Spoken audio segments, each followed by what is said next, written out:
النبي أولى بالمؤمنين من أنفسهم এ জগৎবাসীরা তোমরা শুনে রাখো ওই নবীকে আমি বানিয়েছি যে জমিকে না বানালে আমি জমিন বানাতাম না আমি আসমান বানাতাম না আল্লাহ পাক আদম থেকে নিয়ে ঈসা নবী পর্যন্ত পাঠিয়েছি আমি আল্লাহ আদম থেকে ঈসা নবীকে আমি পৃথিবীতে পাঠাতাম না এ মানব জাতি তোমরা শুনে রাখো জগৎবাসী তোমরা শুনে নাও আল্লাহ পাক আমার নবীকে যদি না বানাতে নাও এক কথায় আল্লাহ পাক এই দুনিয়া জমিন আসমান কিছু আল্লাহ বানাতেন না বলুন সুবহানাল্লাহ ওই নবীর মহব্বতের কথা আল্লাহ পাক বলেন কুল ইন কুনতুম তুহিব্বুনাল্লাহ ফাত্তাবিউনি ইউহিব্বুকুমুল্লাহ ওয়াগফির লাকুম যুনুবাকুম আল্লাহু গফুরুর রহিম জোরে বলুন হে নবী আপনি জানিয়ে দেন আপনি বলুন যারা আল্লাহকে পেতে চায় আল্লাহকে পাওয়ার আগে যেন আপনার সঙ্গে মহব্বত রাখে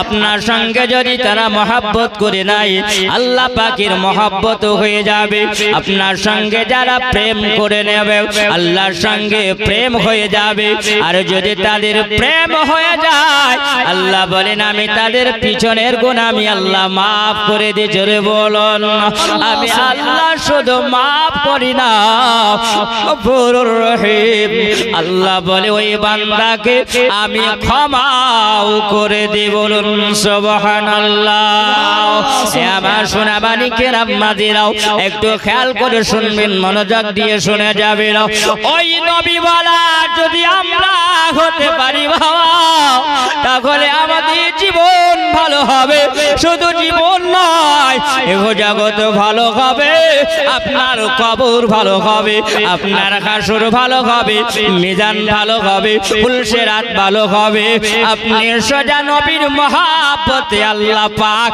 জান্নাতে দিয়ে দেবে তাকবীর নারে রিসালাত মাসলাকে আলা হযরত হাফেজ কারি আব্দুল আল সাহেব নারে তাকবীর নারে রিসালাত এ বাবাজিরা আমার সোনা বাণীকেরাও একবার খেয়াল করে শুনে যাও আবার নবীকে যখন পৃথিবী জমিন আল্লাহ পাক পাঠিয়েছিলেন আবার নবী মক্কা জমিনে আবার নবী যখন আসেন আসার পরে আবার নবীকে আল্লাহ পাক জানিয়ে দিলেন বলে হাবিব আপনার উম্মতকে জানায়া দেন লা তা'বুদু ইল্লাল্লাহ আল্লাহ ছাড়া কাউরির ইবাদত করা যাবে না ওগো নবী আপনি জানায়া দেন আবার নবী আল্লাহর হুকুমে আবার নবী যখন কালেমা প্রচার করেন ওই সময় আমার নবীর 40 বছর বয়স থেকে নিয়ে আবার নবী কালেমা দাওয়াত দিয়েছিলেন বাবা যখন কালেমা দাওয়াত দেয় এ মক্কাবাসীরা আমার নবীকে কত অপমান করেছিল আমার নবীকে কত তারা আঘাত করেছিল আমার নবীকে তারা রক্ত ঝরিয়েছে শরীর দিয়েও আমার নবীকে একদিনে কাবা ঘরের ওই জায়গায় যেন আমার নবীকে আঘাত করে শরীর দিয়ে রক্ত ঝরিয়েছে আবার নবী কষ্ট পায় না আবার নবী দুঃখ পায় না আবার নবী বলেন না হযরতে খাদিজাতুল কুবরার ইন্তেকাল করার পরে আবার নবীর মন ভালো নয় এই জন্য আমার নবী মনটাকে একটু সান্ত্বনা দেওয়ার জন্য যিনি ওই সময় গিয়েছিলেন যিনার কোলে তিনি মানুষ হয়েছিলেন মা খালিমা তো সাদিয়া যে জায়গার নাম হলো তায়েব দেশ জোরে বলেন তায়েব দেশে আবার নবী বলেন একটু তায়েব দেশে যাব আর তায়েব দেশের মানুষেরা যদি আমার কালমা পড়ে মুসলমান হয় তবে আমি নবী একটু শান্তি পেয়ে যাব আমার দুঃখ নিবারণটা আমি মিঠাইয়া নিব। এই জন্য আবার নবী তায়েব দেশে যখন রওনা হইরে বাবা, ওই সময় মক্কার মানুষেরা ওই তায়েব দেশে আগে যাবার পরে বলেছিল, এ তায়েববাসীরা তোমরা শুনে রেখে দাও, তোমাদেরকে আগে আমরা একটা সংবাদ জানাইয়া দিও। আমাদের মক্কা শহরে একজনের নাম হলো মুহাম্মদ, যার মায়ের নাম হলো আমিনা, বাপের নাম হলো আব্দুল্লাহ। ইনাকি নবী দাবি করেছে, একটা নতুন ধর্ম চালু করেছে, আর এই ধর্মের কালেমা পড়াই লা ইলাহা ইল্লাল্লাহ মুহাম্মাদুর রাসূলুল্লাহ। এই একজন পাগল, মক্কা শহরের মানুষেরা বলছে একটা পাগল, মুহাম্মাদের ব্রেন খারাপ হয়ে গেছে, মেন্টাল হয়ে গেছে। ওই পাগল যদি তোমাদের দেশে আসে তাহলে ওই পাগলকে তোমরা আশ্রয় দিও না। যদি তোমরা আশ্রয় দাও তাহলে তোমাদের বাপ দাদার ধর্মের মধ্যে বিশৃঙ্খলা ছড়িয়ে দেবে, ওকে তোমরা মারধর করে তাড়িয়ে দেবে। আগে খবর যখন পৌঁছে যায়, আবার নবী তায়েব দেশে যখন গিয়েছিলেন বাবা কালেমা দাওয়াত দেওয়ার জন্য, ওই সময় তায়েববাসীরা ছোট ছোট বাচ্চা ছেলেদেরকে তারা লেলিয়ে দিয়েছিল, বলে দেখো পাগল এসেছে, যার নাম আমরা শুনেছি মুহাম্মদ, ওই মুহাম্মদকে তোমরা মারো। বাবা ছোট বাচ্চা ছেলেরা যদি কাউকে পাগল পায়, পাগল দেখলে তারা মজা পায়। ওই সময় তায়েবের ছোট ছোট বাচ্চারাও আমার নবীকে পাথরের আঘাত করে, এত আঘাত করে আমার নবী শরীর দিয়ে রক্ত ঝরিয়ে দিয়েছে, এত রক্ত ঝরেছে শরীর দিয়ে। আবার নবী জুতা মোবারক খায়, রক্ত যখন পৌঁছে গেছে বাবা, আর ওই রক্তটা পৌঁছে গিয়াও জুতা যেন পায়ের সঙ্গে আঠার মতো লেগে গেছে। রেল লাইনের ধারে দেখা যায় ছোট ছোট পাথর দেখতে পাওয়া যায়, শক্ত পাথর। ওই শক্ত পাথর উঠায়া আমার নবীর শরীরে যে বাবা আঘাত করাও, আমার নবী যেন বেহুশ হয়ে পাহাড়ের পড়ে গেছে। আমার নবীর হোশ নাই, হোশ হারিয়ে গেছে। আমার নবী যেন কাতর হয়ে শুয়ে আছে। ওই সময় আল্লাহ পাক আল্লাহ তাআলা জানাই, ওরে আমার মালাইকা ফেরেশতারা তোমরা যাও দেখো আমার নবীকে এত মার মেরেছে, আমার নবী শরীর দিয়ে এত রক্ত ঝরেছে, দেখো আমার নবী তবু আল্লাহকে ভোলে না। মালাইকা ফেরেশতারা তোমরা চলে যাও, আমার নবীর মাথায় একটু পানি দিয়ে আমার নবীকে একটু ঠান্ডা করে দাও।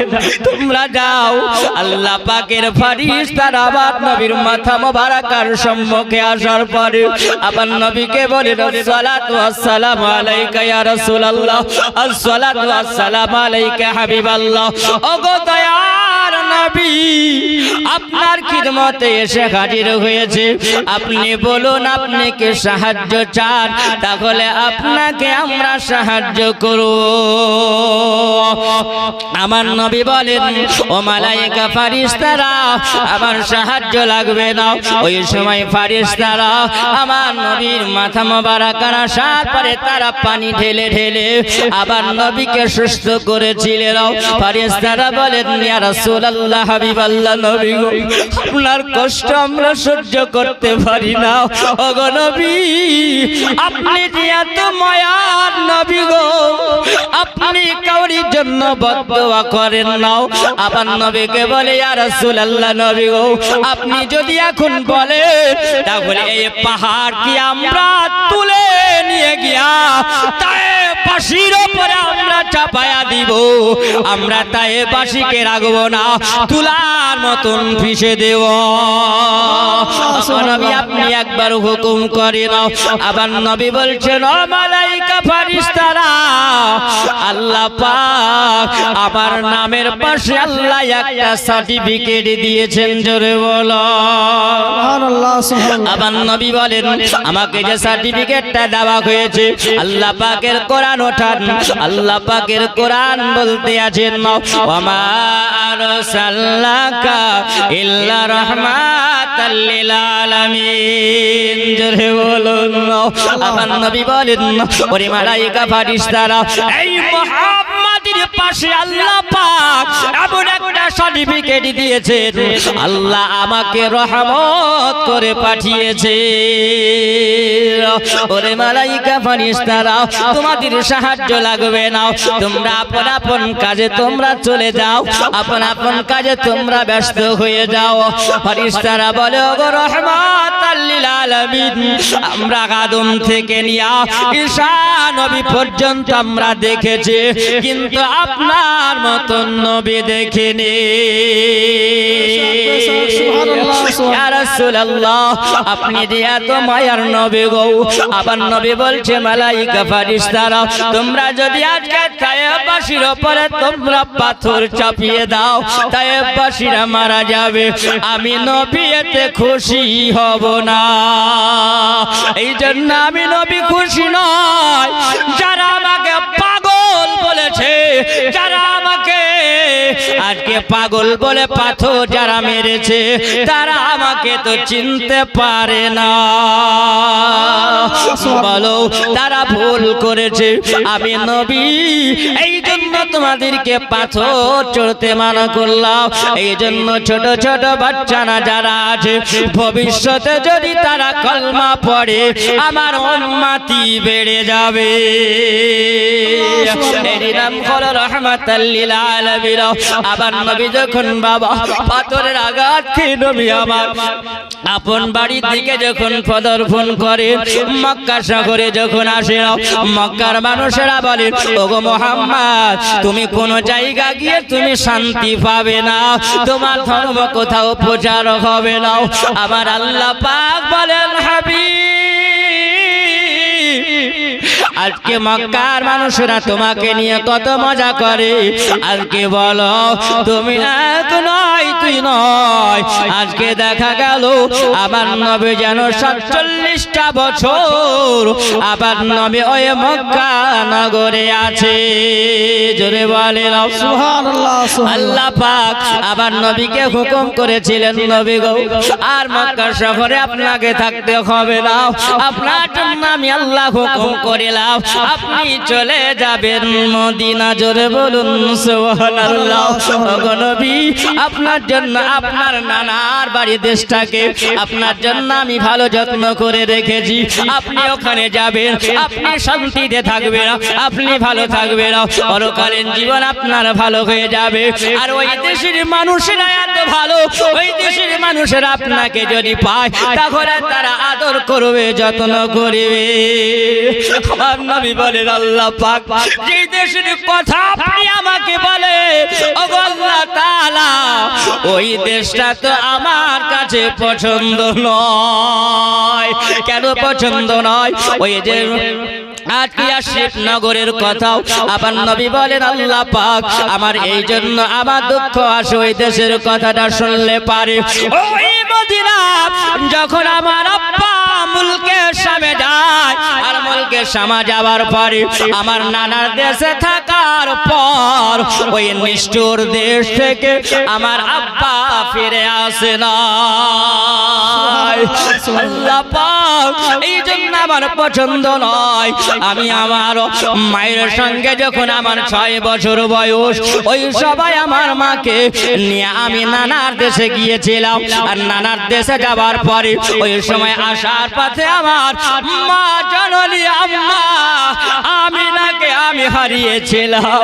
এই জন্য আমি মক্কাবাসীদের সহযোগিতা নিয়ে আমার মাকে ওই জায়গায় দাফন করে এসেছিলাম।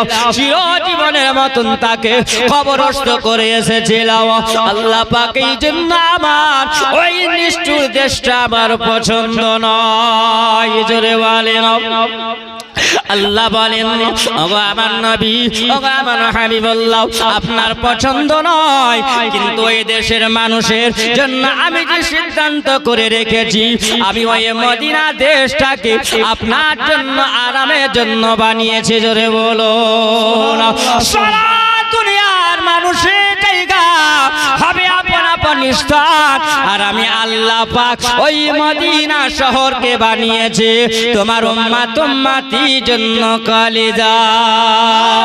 আমি দিলাম সোনার মদিনা। নারে রিসালাত, মাসলাকে আলা হযরত, নারে তাকবীর, নারে রিসালাত। বাবাজিরা, আমার সোনা মানিকেরাও, একটু খেয়াল করে শুনে যাবেন। আবার নবীকে যখন আল্লাহ পাক বললেন আপনার জন্য ওই জায়গাকে ভালো করে বানিয়েছে, আপনার জন্য সুন্দর বানিয়েছে, আমার নবী বলছেন আল্লাহ তোমার নবীর হেফাজত তো তুমি করে দাও। জোরে বলুন আল্লাহ, তুমি যেটা ভেবেছো সেটাও সিদ্ধান্ত সঠিক হবে। আমার নবী আবু বকরকে সঙ্গে নিয়ে বাবা চলেছিলেন কোথায়? এটা লম্বা আলোচনা, হিজরত করেছিলেন। আমি হিজরতের কথা বলবো না বাবা, শুধু একটু আপনাদেরকে মহব্বতের কথা বলবো। আমরা নবীকে কত ভালোবাসি, আমরা নবীকে প্রেম আমরা করি, আর নবীর সাহাবীরা আমার নবীকে কত ভালোবেসেছে বলেন সুবহানাল্লাহ। একটু আগে যাই, আমার নবী যখন আবু বকরকে সঙ্গে নিয়ে বাবা ওই গাড়ি সুরে আবার নবী রাত কাটিয়ে আবার নবী বলেন ওইখান থেকে যখন আমি রওনা হয়েছিলাম আবু বকরকে সঙ্গে নিয়ে, আবু বকর বলে ইয়া রাসূলুল্লাহ আজকে আমরা কোন পথটা দিয়ে যাব? শিবনগরের আমরা ঢুকবো। আবার নবী বলেন চলো সোজা রাস্তা দিয়ে যাওয়া যাবে। যখন বাবা চলে যায়, আবার নবী সিরাতের কিতাবের মধ্যে লেখা আছে বাবা ওইমনি করে দিন যায় রাত আসে, রাত যায় দিন আসে। ওই গাড়ি সুর থেকে নিয়ে যখন চলে যায়, আবার নবীর মদিনা যেতে 18 দিন সময় লেগেছিল। সুবহানাল্লাহ, কতদিন? সুবহানাল্লাহ, 18 দিন সময়। 18 দিন যখন সময় লাগে, আমার নবী বলে সেই সময় যখন রাস্তা দিয়ে যায়, আবার নবী একটা নতুন রাস্তা আমার নবী দেখাইয়া দিলেন। আবু বকর আমরা এই রাস্তা দিয়ে যাব, যদি পিছন থেকে কাফের মুশরিকেরা আমাদেরকে তাড়া করে, সামনে ঝোড় ঝোপা আছে, একটু পাহাড়ের গুহা আছে, আমরা লুকিয়ে গিয়ে আশ্রয় নিতে পারবো। অমনি আমার নবী আগে যাবেন, আমার আল্লাহ পাক জ্বালায়া দিল জিবরিল যাও আমার নবীর কাছে চলে যাও। জিবরিল আমিন আলাইহিস সালাম আসার পরে আমার নবীকে বলেন আসসালাতু আসসালামু আলাইকা ইয়া রাসূলুল্লাহ, আসসালাতু আসসালামু আলাইকা ইয়া হাবিবাল্লাহ। নবী গো আপনি যে রাস্তা দিয়ে যান, এই রাস্তা দিয়ে আপনি যাবেন না, এটা হলো হুনাইনের রাস্তা। জোরে বলেন না, এই রাস্তা দিয়ে আপনি যাবেন না। আবার নবী বলেন না ও জিবরিল কেন? আমি তো এটাই সিদ্ধান্ত নবী আমি নিয়েছি, এই রাস্তা দিয়ে যদি যাই তাহলে সামনে ঝোপ দেখতে পাওয়া যায়, জঙ্গল দেখা যায়, পাহাড় পাওয়া যাবে, কাফেরেরা যদি আমাদেরকে তাড়া করে আমাদের লুকাতে ভালো সুবিধা হবে। আমার আল্লাহ পাক জানিয়ে দিয়েছেন জিবরিল আমার নবীকে জানিয়ে দাও, কারণ এই রাস্তায় আমি সিদ্ধান্ত নিই না, আমার নবী ওই রাস্তা দিয়ে যাবে যেটা হলো বদরের প্রান্তরে রাস্তা। বদরের প্রান্তর ওই রাস্তা দিয়ে যাবে, আর ওই রাস্তা দিয়ে এই জন্য আমার নবীকে আমি আল্লাহ পাক আমি নিয়ে যাব। আমার নবী যে ওই রাস্তা দিয়ে যখন যাবে, আর আমার নবী ওই রাস্তা দিয়ে গেলে পারে তিনি আব্বা মায়ের কবরটা দেখতে পাবে, আর তিনি কবরটা দেখার পরে ওই সময় নিজের কলেজায় তিনি শান্তি দিবে। আমার আল্লাহ পাক জানা দিলেন জিবরিল আমার নবীকে জানিয়ে দাও। আমার নবীকে যখন জানিয়ে দেওয়া হলো নবী গো আপনি এই রাস্তা দিয়ে যাবেন, এটা হলো আল্লাহ পাকের হুকুম। আবার নবী জানিয়ে যখন দেওয়া হলো জিবরিল আমিনকে বলেন গো জিবরিল আল্লাহ যেটা সিদ্ধান্ত নাই লা তাহজান ইন্নাল্লাহা মা'ানা, হেফাজতকারী হলে আমার আল্লাহ, আর আল্লাহ যে রাস্তা দিয়ে হুকুম করেছে ওটাই হলো বড় সিদ্ধান্ত ভালো। আবার নবী বলেন ও আবু বকর তাহলে চলো আমরা আজকে হুনাইনের রাস্তাটা বন্ধ করে দাও, আমরা চলে যাব আজকে বদরের রাস্তা দিয়া। ওই বদরের রাস্তা দিয়ে যখন কেটে যায় বাবা রাত্রি বেলায় পাহাড়গুলো টপকে টপকে আবার নবী যখন যায়, আর যাবার পরে সকাল হয়েছে শুভে সাদেকের সময়। আমার নবী বলেন আবু বকর একটু দাঁড়িয়ে যাও।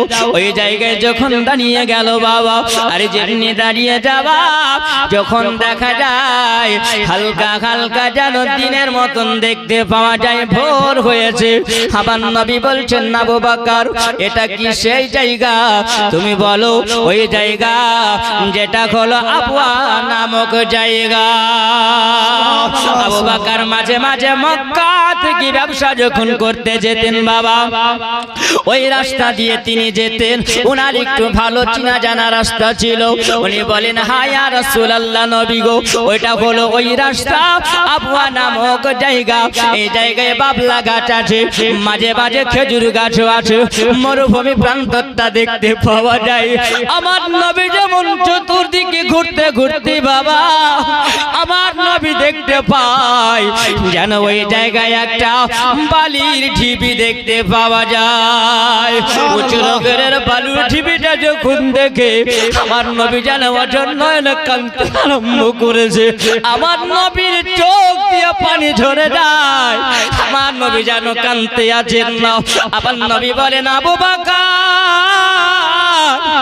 বলো এটা কি সেই ঢিবির বালির ঢিবি দেখতে পাওয়া যায় যেই বালির ঢিবিতে আমি নবী আমার আম্মা আমিনা মা জননীর কোলে এসে আমি এই ঢিবির বালিতে বসেছিলাম? ওটা কি সেই ওই ঢিবিটা দেখতে পাওয়া যায়? আমার নবী যেন গুটি গুটি পায়ে যাওয়ার পরে দেখলেন যে নবী আমার 6 বছর বয়সে আপন আম্মাকে যখন হারিয়েছিলেন বাবা নিজে হাতে কবর দিয়েছিলেন। আবার নবী যেন ওই জায়গায় দেখলেন আব্বা মায়ের পাশাপাশি কবর দেখতে পাওয়া গেল। আমার নবী যেন দাঁড়িয়ে দাঁড়িয়ে আম্মা মায়ের কবরটাকে জিয়ারত করে হাত তুলে যেন চোখের পানি ঝরিয়ে কাঁদছে। বাবারে ওই সময় মদিনা শহরে এলান হয়ে গেছে আমাদের মুহাম্মদুর রাসূলুল্লাহ যিনি হলেন মদিনার চাঁদ, আমার রহমাতাল লিল আলামিন। মক্কা থেকে তিনি মদিনা হিজরত করছেন, বলুন সুবহানাল্লাহ। মুসলমান ওই সময় বাবা ওই মদিনা ছোট বাচ্চা ছেলেরা একটা নয় দুইটা নয় নবীকে দেখার আনন্দতে 4500 বাচ্চারা আবার নবীর মহাব্বতে তারা নবীর দিকে আগিয়েছেন, জোরে বলো। ওই সময় 4500 বাচ্চারা যখন লাইন দিয়েছে বাবা, কিছু মেয়ে ছেলে আছে আর বেটা ছেলে ছোট ছোট বাচ্চা, তাদের বয়স কাউরির বয়স হলো 10 বছর, কাউরির হলো 8 বছর, কাউরির হলো 12 বছর, কাউরির হলো 13 বছর বয়স, জোরে বলুন সুবহানাল্লাহ। এইরকম বাচ্চারা তারা লাইন দিয়া একটা লাইনে 40 আর একটা লাইনে 40 জন, এইরকম করে তারা লাইন দিয়ে চলে যায়। তারা মিডিল পয়েন্টে আসার পরে বলতে আছেন বলো আমার নবী কোন দিক থেকে আসতে পারে, কোন রাস্তা দিয়ে আসতে পারে? কেউ বলছেন হুনাইনের রাস্তা দিয়ে আসবে, কেউ বলছেন না দামেস্কের রাস্তা দিয়ে আসবে না। কেউ বলছে না চলো আমার নবী যদি আসে গো, ওই 4500 বাচ্চার মধ্যে একজন ব্যক্তি ছিল বাবা, ওই সময় বলতে আছেন, তিনি বলেন আমি ওই সময় বলেছিলাম আমার আব্বুর কাছ থেকে আমি শুনেছিলাম যিনি রহমাতাল লিল আলামিন মদিনাত মক্কা থেকে যখন মদিনা আসবেন তিনি ওই রাস্তা দিয়ে আসবেন। ওই রাস্তাটা হলো বদরের রাস্তা। এই বদরের রাস্তার সামনে গেলে পরে তার মায়ের কবর দেখতে পাওয়া যাবে, আব্বার কবর দেখতে পাওয়া যাবে। ওই সময় তিনি আব্বা মায়ের কবরের পাশে পাশে দাঁড়িয়ে দাঁড়িয়ে যখন তিনি হাত তুলে কান্না তিনি করবেন, আর এই কান্নার আওয়াজ তোমরা শুনতে পাবে। তিনি করলেন কি বাবা, ওই সময় যখন চলে গেলেন দিন যাওয়ার পরে দেখা গেল ওই জায়গায় যেন ওই বাচ্চারা আসার পরে আমার নবীকে দেখতে পাই। আমার নবী যেন দাঁড়িয়ে দাঁড়িয়ে আব্বা মায়ের কবরের সামনে তিনি চোখের পানি ঝরিয়ে ঝরিয়ে তিনি কান্না করে। বাচ্চারা যেন কিছু দূর থেকে বলেন, ওরে মদিনার বাচ্চারা তোমরা বলো কিছুকে তোমরা কান্নার আবার শুনতে পাওয়া যায়, তোমরা কি শুনতে পাও বলো? তারা বলছে না আমরা শুনতে পাই, যেন কে কান্নার আওয়াজ পাওয়া গেছিল। তাড়াতাড়ি জলদি করে চলো, আমার রহমাতাল লিল আলামিন চলে এসেছে। যদি বলো আবার নবীর কাছে জানো ওই বাচ্চারা এসে হাজির হয়ে গিয়া আবার নবীর নামে স্লোগান দেয়, আসসালাতু ওয়াসসালামু আলাইকা ইয়া রাসূলুল্লাহ, আসসালাতু ওয়াসসালামু আলাইকা ইয়া হাবিবাল্লাহ। ওই ছোট বাচ্চা ছেলে দেখে আবার নবী জানো ওই কান্না বন্ধ করেছে। আবার নবী কেঁদে যায়। আবার নবী বলেন ওগো আল্লাহ পাক আল্লাহ তাআলা, আবার নবী মায়ের কাছে দোয়া করলেন, আব্বার কাছে দোয়া করলেন। আবার নবী বলছেন বলে মা আমিনা ও আব্বা আব্দুল্লাহ, আপনার বেটার দিকে আপনি তাকিয়ে দেখুন, মক্কার মানুষেরা তারা চিনতে পারলো না, আমাকে তারা পায়েবাসীরা চিনতে পারলো না, আমাকে তারা আঘাত করলো, আমাকে তারা মেরেছে, আজকে আমার শরীরটা রক্ত ঝরিয়েছে, এমন পাথর মার মেরেছে, তারা বসন্তের দাগ করে দিয়েছে। আবার নবীর শরীরে বাবা গর্ত গর্ত দাগ ছিল। একদিন হযরত আয়েশা সিদ্দিকা রাদিয়াল্লাহু তাআলা আনহা আবার নবীর সম্মুখে এসে দাঁড়িয়েছিল। আমার নবী বলছেন বিবি আয়েশা, আমার শরীরটা যেন একটু অসুস্থ ভাব, আমার শরীরটা যেন জ্বর ভাব, আমাকে একটু রোদ্রে তুমি তেল মাখিয়ে আমাকে দাও, আমার শরীরে একটু তেল মালিশ করে দাও। হযরত আয়েশা সিদ্দিকা আমার নবী মুস্তাফা জব্বা মোবারকটা উঠায়া যখন বাবা তেল লাগিয়ে দেয়, আবার নবী জানো ওই সময় বসে আছেন। হযরত আয়েশা সিদ্দিকা বলেন ইয়া রাসূলুল্লাহ ইয়া হাবিবাল্লাহ, নবী আমার দেখে যেন আমি সহ্য করতে পারি না, আপনি বলুন নবী গো আপনাকে কি ছোটবেলায় বসন্ত হয়েছিল? নবী বসন্ত হয় না মানুষ, ওই বসন্ত যদি হয় ওই বসন্ত দাগ গায়ে থেকে যায়। হযরত আয়েশা বলেন ইয়া রাসূলুল্লাহ আপনাকে কি বসন্ত হয়েছিল নবী গো? আবার নবী বলছেন আয়েশা কেন এরকম কথা জিজ্ঞাসা করো? বলে ইয়া রাসূলুল্লাহ নবী গো আপনার পিঠ মোবারক জীবনে দেখি না, আজকে আপনি তেল মালিশ করার জন্য যখন বলেন ওই সময় নবী গো আমি দেখলাম আপনার পেটটা যেন গর্ত গর্ত হয়ে আছে। আমার নবী বলেন আয়েশা ওইটা কোন বসন্তর দাগ নয়, এইটা হলো ওই দাগ যেদিন কালেমা দেওয়ার জন্য তায়েফবাসীর কাছে গেছিলাম, আমি তাদের মুক্তির শান্তি দেওয়ার জন্য গিয়েছিলাম। ওই সময় তারা আমাকে পাথর মেরে আমার শরীরটাকে তারা ক্ষত বিক্ষত করে এই সময় আমার শরীরটা গর্ত হয়ে গেছে। বাবাজিরা আমার সোনা মালিকেরা, আমার ওই সময় নবী বলেন মা গো আজকে আর এই মুহাম্মদ তোমার বেটার দুঃখ নিবারণটা মেটানোর জন্য কেউ নাই, আজকে গায়ে হাত বুলাবার মতন কেউ নাই গো মা। একজন আমার সঙ্গে সাথী ছিল, যিনি গলিন খাতিজাতুল কুবরা। রাতের অন্ধকারে রাত্রিবেলায় আসলে পারে আমাকে তার সিনার মধ্যে ঢুকিয়ে নিয়েছে, আমাকে তার দুঃখ নিবারণ আমাকে মিটিয়েছিল। কত আদর যত্ন করেছেন আমার সঙ্গে সাথী খাতিজা, দুনিয়াতে নাই, তিনিও চিরজীবনের মতন কবরস্থ হয়ে গেছে। আবার নবী যখন হাত খানা নামিয়ে নিয়েছিল, ওই সময় যেন ওই মদিনা ছোট ছোট বাচ্চারা আবার নবীর দিকে তাকিয়ে আছে না। আবার নবী জানো ছোট বাচ্চাদেরকে দেখে তাকিয়ে যারা আমার নবী বলছেন, কি ব্যাপার তোমরা কেন এসেছো বলো? তিনি বলছেন, ওগো রাহমাতাল লিল আলামিন, আপনাকে আমার গ্রামে নিয়ে যাওয়ার জন্য এসেছে। আমার নবী বলেন, তোমরা কি তায়েবাসীর মতন ওই রকম আমাকে তোমরা আঘাত করবে না, আমাকে কে তোমরা পাথর মারবে না, আমাকে কে তোমরা ওই রকম ভাবে অপমান তোমরা করবে না। তিনি বলেন, ইয়া রাসূলুল্লাহ, ইয়া হাবিবাল্লাহ, নবী গো, আমরা জানি আপনি হলেন রাহমাতাল লিল আলামিন। আপনি যদি আমাদের গ্রামে যদি যান, আমাদের কলেজা ঠান্ডা হয়ে যাবে, আমাদের কলেজা শীতল হয়ে যাবে। ওগো নবী, আপনাকে পাওয়ার পরে আমরা ধন্য হয়ে যাব। আবার নবী বলেন, তাহলে চলো আমি তোমাদের সঙ্গে সঙ্গী হয়ে যাব।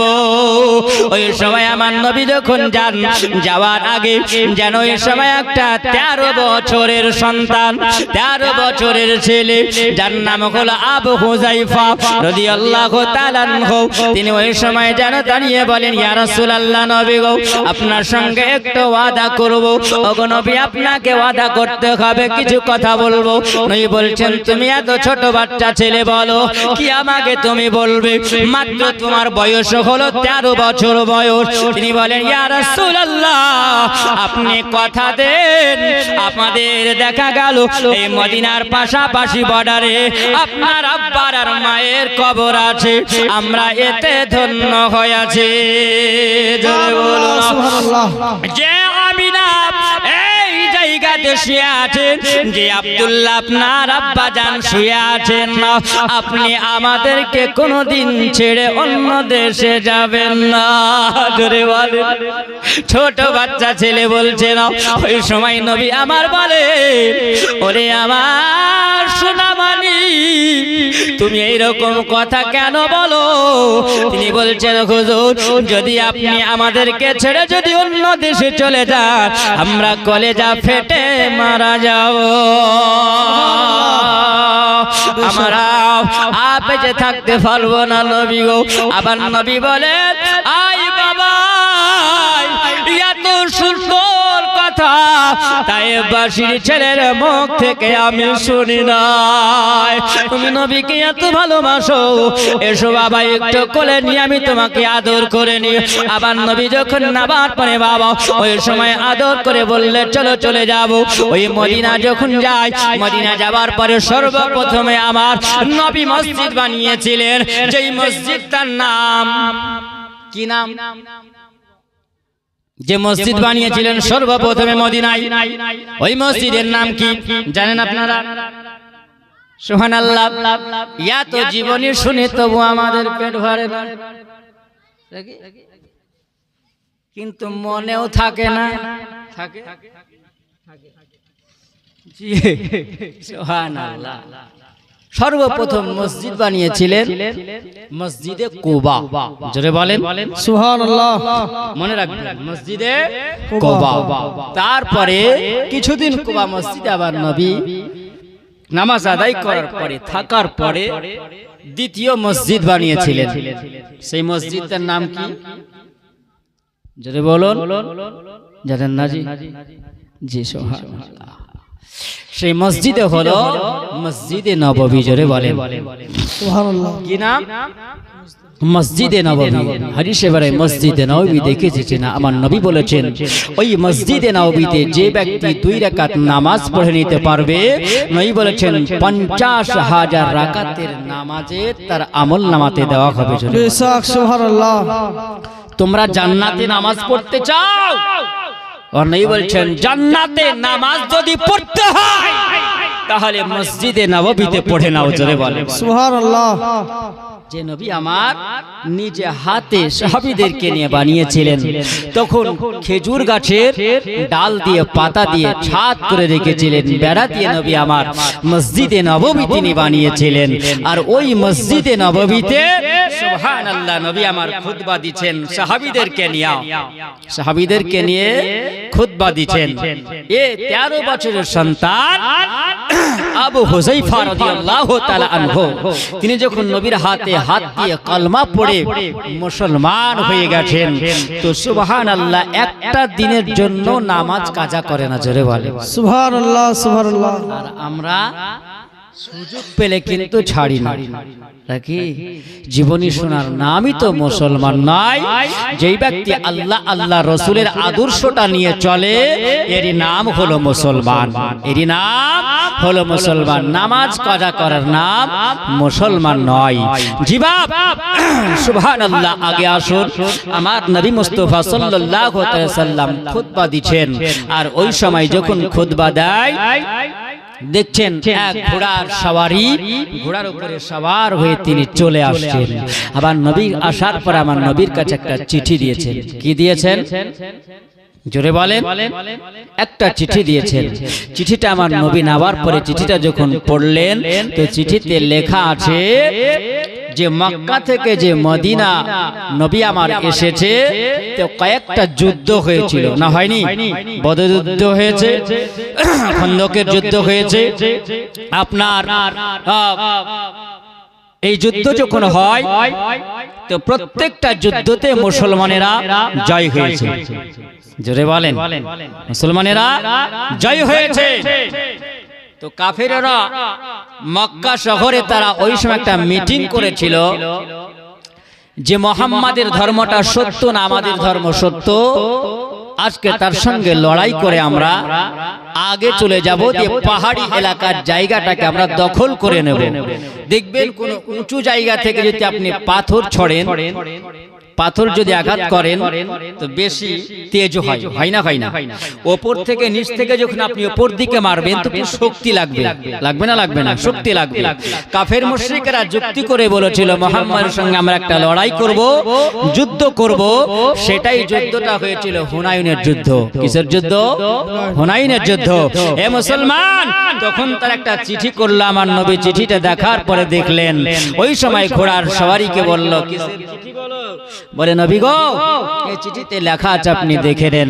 নবী যখন আমার পড়লেন তো আমার নবী বলছেন, মোরা সাহাবীরা শোনো, আমি নবী দেখলাম, দেখো কাফেররা ওই জায়গায় সবাই জানো 1,15,000 তারা এই মুসলমানের সঙ্গে মোকাবিলা করার জন্য এসেছে।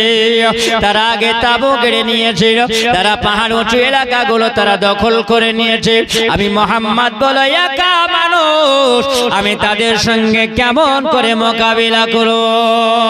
জোরে বলে না। সাহাবীরা বলে, ইয়া রাসূলুল্লাহ, ইয়া হাবিবাল্লাহ, নবী গো, আপনি যখন এরকম খবর দিয়েছেন, আপনি কেন একা হবেন? আজকে মসজিদে নববীর দিকে আপনি তাকিয়ে দেখেন, আমরা 4,500 মানুষ আছে। আবার নবী বলছেন, দেখো আজকে মদিনার বাড়িতে আজকে কোনো মানুষ কি ঘুমিয়ে আছে না জেগে আছে? বলে, ইয়া রাসূলুল্লাহ, ইয়া হাবিবাল্লাহ, নবী গো, আপনার পিছনে আমরা ফজরের নামাজ আদায় করেছি। যারা মুসলমান হয় আর এই মদিনাবাসী তারা বিছানায় ঘুমায় না, নবীর পিছে ফজরে নামাজ আদায় করে। যারা নবী বলা হয় তারা নামাজ কাজা করে না। ওগো নবী, আজকে আমরা এই জায়গাতে বসে আছি, আপনি বলুন আপনার কাছে যখন চিঠি এসেছে কাফেরদের সঙ্গে মোকাবিলা আমাদেরকে করতে হবে। আজকে মুআফের মুশরিকদের সঙ্গে যদি আমরা মোকাবিলা না করি তাহলে তারা জানবে এই ইসলাম ধর্মটা হলো নিকৃষ্ট ধর্ম, এটাই তারা প্রচার করে মক্কা চলে যাবে, তাহলে মুসলমানে বদনাম হয়ে যাবে। ইয়া রাসূলুল্লাহ, আমরা চাই না এটা হবে, আমরা চাইছিলাম ওটা। আপনার কাছে যদি এরকম হুকুম আসে আমরা মোকাবিলা করব, আর যুদ্ধের ঘোষণা হয়ে যাবে, আর আমরা যদি শহীদ হয়ে যাই। আপনার মুখে আমরা আলোচনা শুনেছি, আপনার মুখে আমরা বর্ণনা শুনেছি, ওগো নবী যারা শহীদ হয়ে যায় ওয়ালা তাকুলু লিমান ইয়াকতালু ফি সাবিলিল্লাহি আমওয়াত। আল্লাহ সুবহানাল্লাহ। নবী গো, যারা আল্লাহ রাস্তায় শহীদ যারা হয়ে যায় আল্লাহ পাক তাদেরকে এত বড় ইনাম দেয়, তাদের কবরে কোনো হিসাব হবে না, তারা বিনা হিসাবে জান্নাতে যাবে। ওগো নবী, আজকে আমরা ৪৫০০ মদিনার মানুষ আপনার পিছনে আছি নবী গো, আমরা প্রস্তুতি আমরা নিয়ে নিলাম। আপনি যদি হুকুম দেন তাহলে আমরা আজকে ওই ময়দানে লড়াই করে আমরা যদি প্রাণ বাঁচিয়ে রাখবো না, আমরা ইসলামের জন্য জান দিতে রাজি আছি। জোরে বলুন সুবহানাল্লাহ। জান দিতে আমরা রাজি আছি। আবার নবীকে বলেন ইয়া রাসূলুল্লাহ, যত যুদ্ধ হয়েছে সব যুদ্ধে আপনি নেতৃত্ব কাকে বানিয়েছেন? যাকে বানিয়েছেন তাকে আমরা মেনে নিয়েছি। ওগো নবী, আজকে আপনি আমাদের মধ্যে নেতা বানিয়ে দেন, আমরা ১,১৫,০০০ কাফেরদের সঙ্গে বাতিলদের সঙ্গে আমরা ৪৫০০ মদিনার মানুষেরা লড়াই করব। সুবহানাল্লাহ। বেশক আপনার মতন যদি হয় বলে কোটি ১,১৫,০০০ ২৫,০০০ আর আমরা ৪৫০০, একই মোকাবিলা করতে পারা যায়? মোকাবিলা করতে পারা যাবে না। আর আল্লাহ পাক বলেন হাবিব, যারা আল্লাহ রাস্তায় নেমে যায় আল্লাহ পাক তাদেরকে সহযোগিতা করে। জোরে বলুন ওয়ালা তাহিনু ওয়ালা তাহজানু ওয়া আনতুমুল আ'লাউনা ইন কুনতুম মুমিনিন। খবরদার তোমরা নিরাশ হয়ো না, তোমরা দুর্বল হয়ো না। আমার আল্লাহ পাকের যদি হও, আল্লাহ পাক ওই বান্দাকে সহযোগিতা করে। জোরে বলেন আল্লাহ সুবহানাল্লাহ। আল্লাহ সহযোগিতা করেন। আবার নবী যেন নেতা বানাবেন না, কাকে নেতা বানাবেন? ওই সময় চাতক পাখি নাই, নবী আমার বক্তব্য রাখেন, আর সাহাবীরা চাতক পাখি নাই, তারা দেখতে আসে না।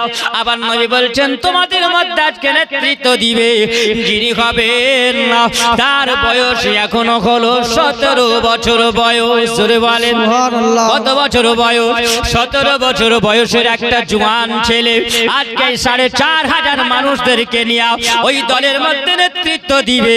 আবার নবী তার নামটা ঘোষণা করলেন আবু হুযায়ফার নাম। জোরে বলে আবার নবী যেমনি নামটা ঘোষণা করেছে সাহাবীরা যেন মুখটা নিচু করে বলেন একটা নওজোয়ান যুবক ছেলে যার নাম হলো আবু হুযায়ফা, মাত্র ১৭ বছর বয়স, সবে মাত্র জওয়ান হয়েছে। এই ছেলেটাকে নেতৃত্ব দিতে পারবে? এই ছেলেটা নেতৃত্ব দিতে পারবে না। আজকে আমার নবী কেন এর নামটা কেন ঘোষণা করলেন? উমরে ফারুক আজমের নামটা ঘোষণা করতে পারত, হযরতে আলীর নামটা ঘোষণা করতে পারত, আবু তালহার নামটা ঘোষণা করতে পারত, আবু উবাইদার নামটা ঘোষণা করতে পারত, কিন্তু আমার নবী কেন আজকে ১৭ বছরের যুবক, এই যুবকটাকে কেন আমার নবী বলেন? আবার নবী বলতেছেন আমার সাহাবীরা, তোমাদের মুখের দিকে তাকিয়ে মনে হয় তোমরা আমার কথাতে তোমরা মনোবদ্ধ হওনি। সাহাবীরা নরম হয়ে বলেন ইয়া রাসূলুল্লাহ, নবী গো, বেয়াদবি যদি হয় আপনি maaf করবে নাও, বেয়াদবি যদি হয় আপনি ক্ষমা করবে নাও। ইয়া রাসূলুল্লাহ, আপনার এই সম্মুখে দেখেন ওমরে ফারুক আজম আছেন, হযরতে আলী আছেন, আজকে আবু তালহা আছেন, ইনাদের নামটা যদি আপনি ঘোষণা করে যদি আজকে বলতেন তাহলে আমরা একটু আনন্দিত হতাম। এই জন্য ইয়া রাসূলুল্লাহ, আজকে ওমর যদি আজকে ৪৫০০ মানুষের মধ্যে তিনি যদি নেতৃত্ব দেন তাহলে কাফেরেরা উমারের চেহারা দেখলে তারা পালিয়ে যায় আবু তালহার চেহারা দেখলে তারা পালিয়ে যায় ওগো নবী আলী আল মুর্তজার চেহারা দেখলে তারা পালিয়ে যাবে আমাদের মোকাবিলা করতে সুযোগ হবে ওগো নবী এই জন্য আমি বললাম আজকে 17 বছরের একজন জওয়ান এই জওয়ানের নামটা কেন ঘোষণা করলেন আবার নবী বলেন সাহাবীরা তাহলে তোমরা শুনো আজকে উমারের নামটা যদি ঘোষণা করে আলীর নামটা যদি ঘোষণা করে আজকে আবু তালহার নামটা যদি ঘোষণা করে এরা সবাই হলো বিবাহিত জোরে বলুন সুবহানাল্লাহ এরা সবাই হলো বিবাহিত যখন তারা যুদ্ধের ময়দানে মোকাবিলা করার জন্য যাবে ওই সময় যুদ্ধ করতে গেলে তলোয়ার বের করে আপন বিবির কথা মনে পড়বে আপন সন্তানের কথা মনে পড়বে আপনার তারা এক পা আগাবে এক পা পিছনে হবে আজকে যদি লড়াই করতে গিয়ে শহীদ যদি হয়ে যায় আমার বিবিটা বিধবা হয়ে যাবে আমার সন্তানটা এতিম হয়ে যাবে তারা পিছপা হয়ে এক পা আগাবো না পিছনে হব তাদের মন মস্তিষ্কে তাদের একটা চিন্তা ভাবনা থাকবে আর আমি যার নামটা তোমাদের সম্মুখে ঘোষণা করলাম ওই ছেলেটার বিবাহ হয়নি তার কোনো চিন্তা থাকবে না তার বাপে নাই দুনিয়ায় মারা গেছেন না আজকে তার স্ত্রী নাই বিবাহ হয়নি সন্তান আদি নাই তাদের কোনো চিন্তা হবে না আজকে ইসলামের জন্য নবীর প্রেমে ভালোবাসায় আজকে জিহাদের ময়দানে নেমে যাবে এই জন্য আমি নামটা তার ঘোষণা করেছে সাহাবীরা বলে ইয়া রাসূলুল্লাহ হাবিবাল্লাহ নবী গো আপনি যেটা সিদ্ধান্ত নিয়েছেন এই সিদ্ধান্তটাই হলো চূড়ান্ত সিদ্ধান্ত আবার নবী বলেন হে আবু হুযায়ফা বলো তুমি একটু মাথা উঁচু করে দাঁড়াও বাবা যেমনি বলা ওই সময় দেখা গেল জানো আবু হুযায়ফাকে খুঁজে পাওয়া যায় না আমার নবী বলছেন এ সাহাবীরা বলো আবু হুযায়ফাকে এর মধ্যে নাই আমি আবু হুযায়ফার নামটা তো ঘোষণা করলাম সাহাবীরা বলছেন ইয়া রাসূলুল্লাহ নবী গো আবু হুযায়ফাকে গো দেখতে পাওয়া যায় না আবার নবী বলছেন আবু হুযায়ফা তুমি দাঁড়িয়ে যাও মনে হয় জওয়ান ছেলে 17 বছর বয়স একটু লজ্জা হইতে পেয়েছে আমার চাইতে বড় বড় বীর যোদ্ধা আছে তাদের নামটা ঘোষণা হলো না আমার নবী আমার নামটা ঘোষণা করলেন আমার বয়স তো হলো মাত্র 17 বছর বয়স সুবহানাল্লাহ বেশক আমার নবীকে বলে ইয়া রাসূলুল্লাহ নবী গো আবু হুযায়ফাকে তো পাওয়া যায় না আবু হুযায়ফা তো নাই ওই সময় বাবা সবাই দেখলো কিন্তু অনুপস্থিতি আছেন উপস্থিত নাই আমার নবী বলছেন খবর লাগাও একজন সাহাবী দাঁড়িয়ে বলে ইয়া রাসূলুল্লাহ নবী গো আজকে মনে হয় আপনার পিছনে আসরের নামাজ তিনি পড়ে নাই আমি দেখলাম আমার নাম হলো আবু উবাইদা তিনি বলেন ইয়া রাসূলুল্লাহ আমরা যখন দুজনা নামাজ পড়তে আসি নবী আমাদের পাহাড়ি এলাকাতে বাড়ি আমরা দুজনা পাহাড়ের গুহার মধ্যে বাড়ি বানিয়ে আমরা দেখেছি ওর বাড়িটা অতিক্রম করে আপনার পিছনে আমি নামাজ পড়তে আসি নবী গো আপনি যদি আমাকে একটু হুকুম দেন তাহলে আজকে যে যুদ্ধের ময়দানে সেনাপতি তিনাকে বানিয়েছেন আমি গিয়ে আবু হুযায়ফাকে খবরটা দিয়ে দেব জোরে বলুন বলে হ্যাঁ তবে নাম ঘোষণা করেছি যুদ্ধে যাবে কিনা এটাও তো তাকে বলা লাগবে রাজি আছে কিনা নাম ঘোষণা হলো নাও তো যেতে পারে আমার নবী বলছেন তার মনের খবরটা নিতে হবে ওই সময় বলেন যাও তুমি খবরটা নাও সাহাবী বলে ইয়া রাসূলুল্লাহ মুখের কথায় কোনো কাজ হবে না আমি দলিলি কথাতে বলবো জোরে বলো আবু উবাইদা তুমি কি বলতে চাও বলো বলে ইয়া রাসূলুল্লাহ নবী গো আপনি যদি একটা কাগজে যদি লিখে দেন আর আপনার হাতে যে আংটিটা আছে আর এই আংটিতে লেখা আছে মুহাম্মাদুর রাসূলুল্লাহ ওগো নবী এই চিঠিটা যদি আপনি লিখে দেন আর লিখে দেওয়ার পরে আমি যদি পৌঁছে দিই তাহলে এটা দলিলি কথা হবে ওই সময় আবার নবী জানো হযরত আলীকে বললেন আলী একটু লেখো আর লেখার হুকুম হয়ে গেল আমার নবী আংটিতে একটু কালি লাগিয়ে আমার নবী স্টাম্প মেরে দিলেন জোরে বলো স্টাম্পটাই হলো দলিল কারণ জাল চলবে না আবু উবাইদা তিনি চিঠিখানা নিয়ে দ্রুত বেগে চড়তে আরম্ভ করলেন যেমনি বাবা যাওয়া। আর ওই সময় দূরে যাওয়ার পরে দরওয়াজায় আওয়াজ দেয়, কে আছো দরওয়াজা খোলো, আমি একজন নবীর সাহাবী এসেছি। আসসালামু আলাইকুম ইয়া বাইতুল্লাহ। জোরে বলেন সুবহানাল্লাহ। বেশক কোন মানুষের বাড়ি গেলে পারে নবীর আদর্শ কত সুন্দর, নবীর সাহাবীদের আদর্শ কত সুন্দর। আপনি কোন বাড়ি যখন যাবেন, ওই বাড়িতে গেলে পারে সর্বপ্রথম আপনাকে সালাম দিতে হবে। যদি জানেন সালাম দেওয়ার পরে যদি উত্তরটা বেরিয়ে আসে, আপনি জানতে পারবেন ওই বাড়িতে মানুষ আছে, ওই বাড়িতে মানুষ আছে। আর যদি সালামের উত্তর না পাওয়া যায়, তাহলে বোঝা যাবে ওই বাড়িতে কোনো মানুষ নাই, তালা দেওয়া আছে। উনি দেখলেন দরওয়াজা লাগা, আমি বললাম কে আছো বাড়িতে, একটু আওয়াজ দাও, আমি নবীর সাহাবী এসেছি।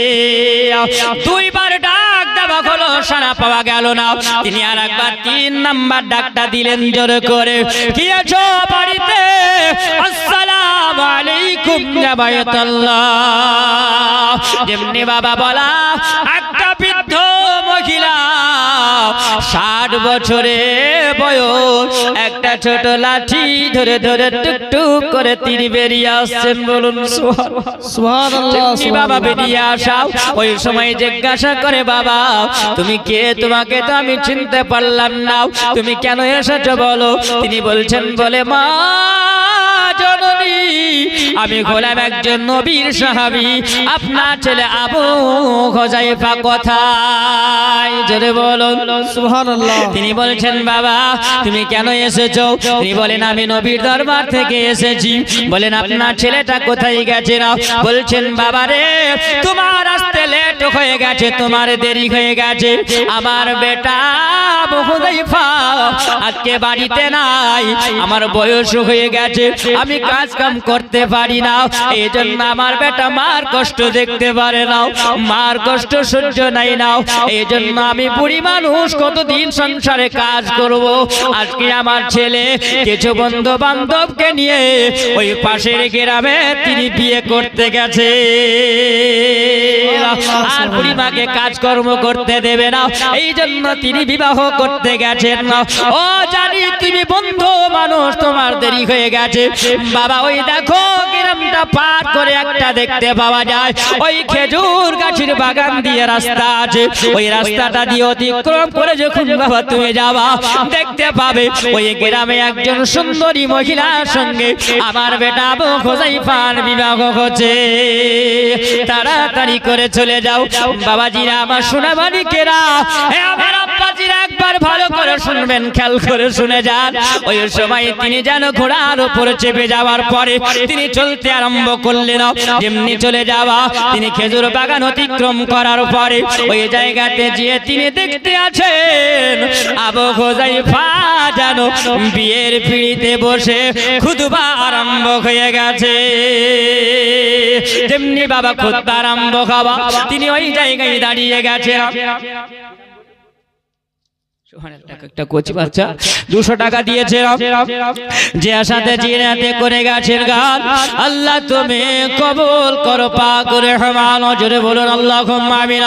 বাবা ওই সময় জানো, ওই সময় তিনি দেখতে আছেন না খুতবা আরম্ভ হয়েছে, আর তিনি ওই জায়গায় থমকে তিনি দাঁড়িয়ে গেছেন, কারণ এত সুন্দর সময়, এটা তো হলো একটা আনন্দের সময়, এই কথা তো বলা যাবে না, খুতবাটা হবে তারপরে কিছু বলা হবে। বাবাও আবু হুযায়ফার খুতবা কমপ্লিট হয়েছে না, এবার খুরমা বিতরণ হবে। মিষ্টি বিতরণ হয় না, হয় না? মিষ্টি বিতরণ করা কি? মিষ্টি বিতরণ করা হলো নবীর সুন্নাত, খুরমা বিতরণ করা হলো নবীর সুন্নাত। খুরমা বিতরণ হবে। এ মুসলমান, আজকে বিয়ে যদি হয়, এ জওয়ান যুবকেরা তোমরা শুনে রাখো, এখন কোনে বিয়ে ছাড়া হয় না, হয় না, হয় না। গরিব মানুষের যদি আজকে 2টো বেটি যদি হয়, বড় টেনশন লেগে যায়। এ মুসলমান, যার ঘরে 2টো বেটা আছে সে বগল বাজায়, লিখান পালসার আসে 2 করে 4 লাখ তো আসবে। হ্যাঁ, আর মাস্টারি চাকরি যদি হয় তো হাওয়া তো উড়ে বেড়াবে, বাস্তব কথা বললে কিন্তু একটু ঝাল লাগে, একটু তিতেও হয়, হয় না? হয় না? খবরদার সাবধান, পৌনে যদি বিবাহ করো তুমি যতদিন ওই খাটে শুয়ে থাকবে হারাম শুয়ে থাকবে, তুমি যতদিন ওই টাকা পয়সা নিয়ে ভোগ করবে তুমি হারাম ভোগ করবে, যতদিন তুমি সংসার করবে তুমি হারাম সম্পর্কে নিয়ে থাকবে। এ যুবক সাবধান করে যায়, আজকে আমাদের যুবকের ঘরেরা যুবকরা যদি বিনা পণে বিয়ে করে মেয়ের বাপের কোনো টেনশন থাকবে না, থাকবে বাপ। আমার নবী বলেছেন বিয়াস লেনা দেনা হারাম হয়, লেনা দেনা হারাম। খবরদার যদি হারামি কাজে আমরা লিপ্ত হয় ওই ঘরে কোনো সময় বরকত হবে না, হবে না। হারাম জিনিস থাকলে বরকত হবে না। বাবাজিরা আমার সোনা মানিকেরাও, আজকে দেখবেন যখন আমরা বিয়ে বাড়ি হয় ওই বিয়ে বাড়িতে ধুমধাম লাগিয়ে দেয় না। বিয়ে বাড়িতে যদি ডিজে বাজানো হয়, গান বাজনা যদি হয়, এটা শরীয়তে হলো হারাম, মুসলমানের জন্য হারাম। আমরা ভাবি সুন্দর করে প্যান্ডেল সাজিয়ে দাও, এত সুন্দর করে জলসার প্যান্ডেল সাজানো হয়েছে, কিন্তু মুসলমান গোবরা থেকে যদি আজকে বাড়ি থেকে একটা করে মানুষ আছে জায়গা দেওয়া যাবে না, দেওয়া যাবে না। এত বড় জুম্মা মসজিদ, জুম্মার দিনে ভর্তি হয় কিন্তু 5 ওয়াক্তে ভর্তি হয় না। একজন নিয়ত করেছে বুঝলেন, শয়তান ধরে নিয়ত করেছে যে আমি মৌলভী সাহেবকে দাওয়াত করেছি বাড়িতে খাওয়াবো, যদি আমার ছেলে সন্তান হয় তাহলে, বুঝলেন? তো নিয়ত করেছে, তো নিয়তটা উল্টা হয়ে গেছে, বিটি হয়ে গেছে, মুখটা টেড়া হবে না, সোজা টেড়া হবে। বিটি হলে খবর পাওয়া যায় না, বেটা যদি হয় রে গোটা পাড়াকে মহকে দিবে রসগোল্লা দিয়ে, তাই না? বলছে আমি উল্টা নিয়ত করবো, দেখি কি হয়। কি নিয়ত করবে? বেটা যদি হয় তো শয়তানকে খাও। আচ্ছা বলেন শয়তান পাওয়া যাবে? শয়তান তো পাওয়া যাবে না। আর আল্লাহ করেছে পরীক্ষা করে লাগা বেটাই দিয়েছে। এবার আর বিবি বলছে হ্যাঁ গো তুমি যে নিয়াত করলে মৌলবীকে করেছিল তো মৌলবীকে নিয়ে পাই, এখন শয়তান তুমি কোথায় পাবা? শয়তান তো পাওয়া যাবে না, পাওয়া যাবে? শয়তান পাওয়া যাবে না, তো চিন্তা ভাবনা করে বলছে যাই মৌলবীর কাছে যাই। একজন যেতে যেতে রাস্তার সামনে উঠায় কোথায় যাবো, ছাড় বলিও না, নিয়াত এরকম হয়েছে, চল যা বাবার দরবার, তাহলে পাবা। মেলাই শয়তান আছে। আচ্ছা বাবার দরবারে শয়তান পাওয়া যাবে? পীরের দরবারের কথা বলছে, পীর সাহেবের কাছে যাওয়ার পরে কি ব্যাপার, তুই তো নতুন মানুষ, কোনদিন আসিস না, কি ব্যাপার কি হয়েছে? বলছেন হুজুর একটা শয়তান দেন। আচ্ছা বলে তা রাগ ধরার কথা বলে, শয়তান দেন, শয়তান পাবে? 2-4 বাড়ি লাগাইছে, পাগলাম করো তুমি, জায়গা পাও না, ভালো কথা জিজ্ঞাসা করো তাহলে হবে। নামাজ কিভাবে পড়তে হবে, কিভাবে চলাফেরা করবো, তাহলে তো বলা যাবে। শয়তানকে পাওয়া যায়? ওকে 2-4 বাড়ি যখন দিয়েছে না পালিয়েছে, রাস্তায় যে মৌলবী সাহেব দেখা বলে, বলছে কি ব্যাপার, মনটা খুব খারাপ। হুজুর এরকম ব্যাপার, যেখানে সেখানে শয়তান পাওয়া যায়, শয়তান যদি ধরতে হয় তো মসজিদে যাও, মসজিদে শয়তান পাই, মসজিদে কোনো শয়তান থাকে? বলে হ্যাঁ আছে, চলে যাবা। শোনো জুম্মার দিনে যাবা, আর একটা জুমা লাই 3টা জুম্মা তোমাকে পরীক্ষা করতে হবে, তাহলে তুমি শয়তান পেয়ে যাবা। বলে কেমন করে বলেন? চলে যাবা জুম্মার দিনে, যাওয়ার পরে সর্বপ্রথমে তুমি মসজিদে দেখবে যে লাইন ভর্তি হয়ে গেছে, মসজিদ লোড হয়ে গেছে, শেষ কাতারে দাঁড়াবে, দেখবে যে মানুষটা পিছে আসে আর আগে বেরিয়ে যায়, ওটাই হলো শয়তান। রেডি হয়ে আছে, ও দেখতে আছে যখন সব কাতার লোড হয়েছে, যেন টোপে টাপ্পা লাগিয়ে জুব্বা লাগিয়ে যেন একদম চলে আসছে মুরব্বি।